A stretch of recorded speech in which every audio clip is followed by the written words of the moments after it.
Before we bring out our big headliner here, a special guest celebrity, Billy Dee Williams is here! Hey!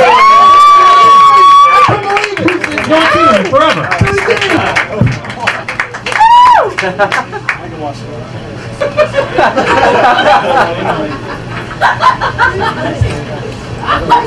Hello, Billy Dee Williams. You might remember me from one of my many prestigious film roles. Perhaps in the Billie Holiday picture, Lady Sings the Blues.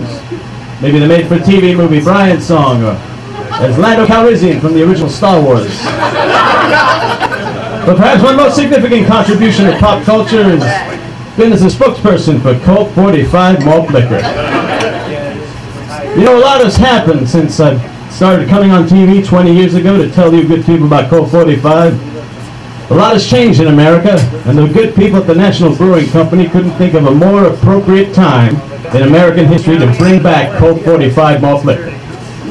I'm not saying you need Colt 45 to have a good time, but do you really want to take that chance? Colt 45, smooth as a baby's bottom. Yeah, I took a lot of flack for those commercials. The black community was pissed. How could you, Billy Dee, they said. How could you help the white man peddle that poison to our community? Why would you, America's leading black actor, endorse some malt liquor named after a handgun?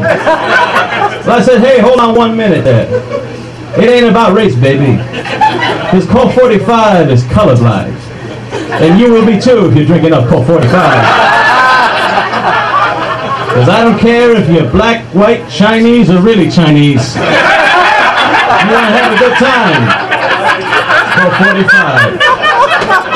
Colt 45! Now legal in 27 states.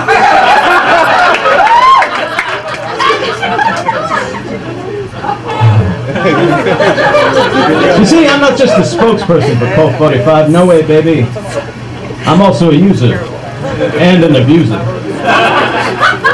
Because Colt 45 is more than just a smooth, cool, refreshing drink with a 17% alcohol content.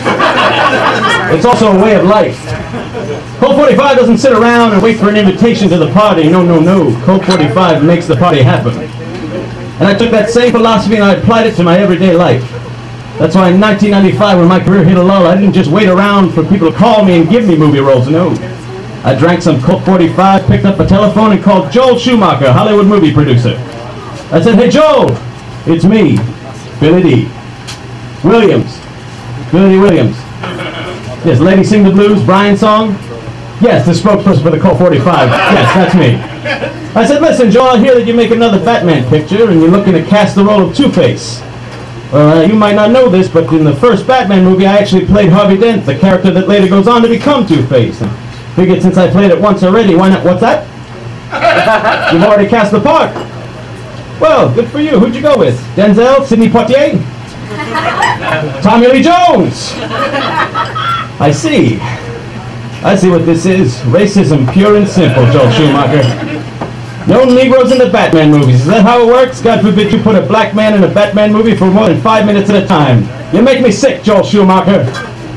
This movie taking place in Gotham City or Johannesburg. Then I hung up the phone in his face and passed out. Colt 45! No, officer, I don't know how fast I was going.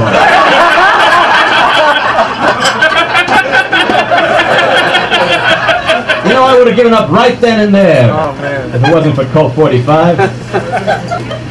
Sure, that's the thing about Colt 45. It's like a good friend, always right there by your side when you need it most. And for me, that's first thing in the morning when I wake up. There's been a lot of people who have accused me of loving Colt 45 too much. And I like to call those people my ex-wife. One day she came into the room with the children and the luggage, and she said, hey, Billy Dee, I can't take it anymore. It's too much. You got to make a choice. It's either us or the Colt 45. I'm not going to bore you with the details of the story, but you know the old phrase, if you can't be with the one you love, drink Colt 45.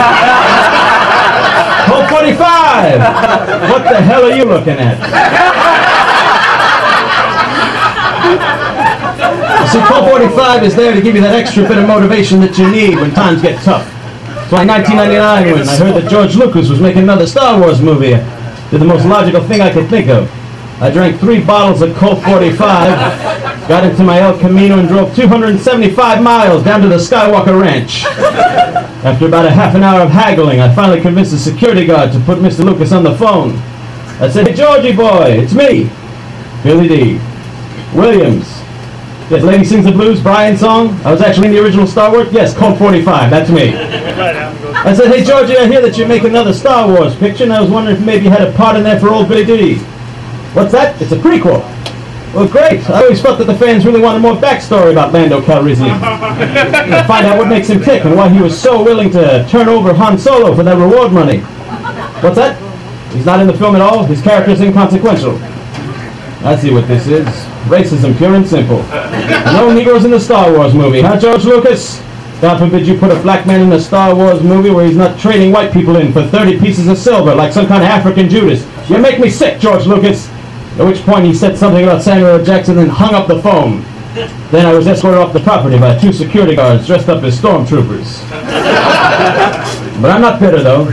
No, why should I be?